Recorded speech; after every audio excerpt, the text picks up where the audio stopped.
Has this started already? Yes, it certainly has. My God. Hi. Hi. I'm on the clock now. I'm guessing most of you know what Wordstock is. Thanks to Dave. For those of you who are new to Portland or just here, it's an annual festival of books, writers, and storytelling, and it really started out as a book festival in particular, which is why this particular slide is very interesting. This was actually one of our marketing pieces for the 2010 festival. We decided that instead of trying to dance around the fact that publishing in general is troubled, that the model is broken, that we have sort of technology making inroads into the publishing community, the competition for the entertainment mind share is sort of fragmented, that we were going to do something a little different. God, this is so weird. I can't believe this.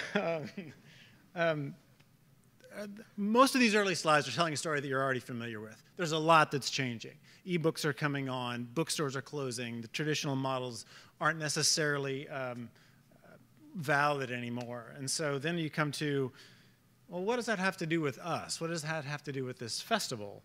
And you can't really tell because of the way that it's lined out there, but there's a line through book.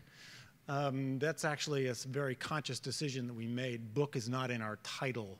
And so we decided that book is not really going to be the focus of everything we do. I mean, in a way, what does this have to do with the festival? It has everything to do with the festival, because the way that people come to us is all through the work, through the writers. It's the reason that the thing began in the first place. However, what they're really here all for is the stories that we tell.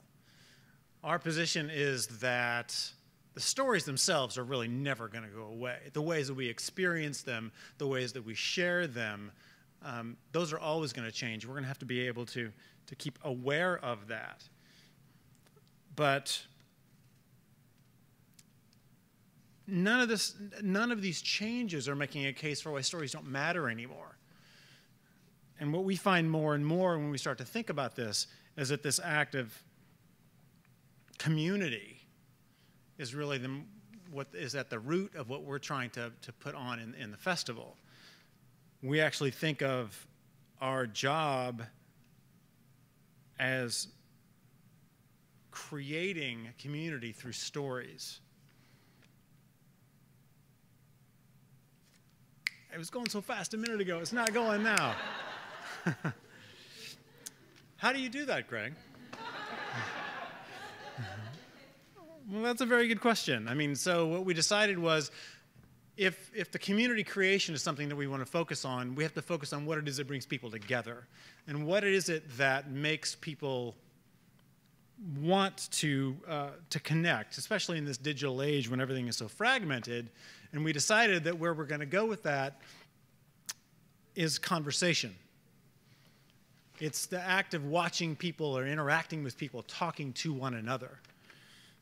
And this was actually kind of a hard lesson for us to learn, especially in the way that the festival began. Many, many years ago when it started, they would pay a lot of money to have these great big name writers come in. They would sell tickets and just lost our shirts. People didn't show up. They wouldn't afford it. And then when the people did show up, they would read. People like James Ellroy were kind of almost the exception because he's so entertaining. But what we figured out was that people don't want to hear writers talk to them. They want to hear writers talk. They want to hear writers talk to one another. Because they can find out what they sound like by reading the book. It turns out that people actually listen to conversation. We started to do seat counts many years ago about how many different people showed up at every single one of our events. And when we put people together, it didn't matter how well known they were, the seat counts went up, in some cases dramatically. So this year when we were planning, when we were looking back through some of this stuff, we said, okay, let's test this. Let's change this completely. In 2009, we had 8 different events where we had actual interviews or conversations. In 2010, we had 30. And it was a mess. It was so hard to figure out how to get all those people coordinated. But what we found out was people filled rooms. This is a shot of a particular panel on humor. If you look on the left side of the frame, you can see that it was standing room only. And this wasn't unusual for the things that we put together this year. Whenever we put people together to talk, not to read, but to talk to one another about what they were thinking, how they participated in what they were doing, the people that came to see them went up dramatically. As a matter of fact, our ticket sales for 2010 were up 27% over 2009. Which is not insignificant. Thank you very much, Mr. Marketing Man.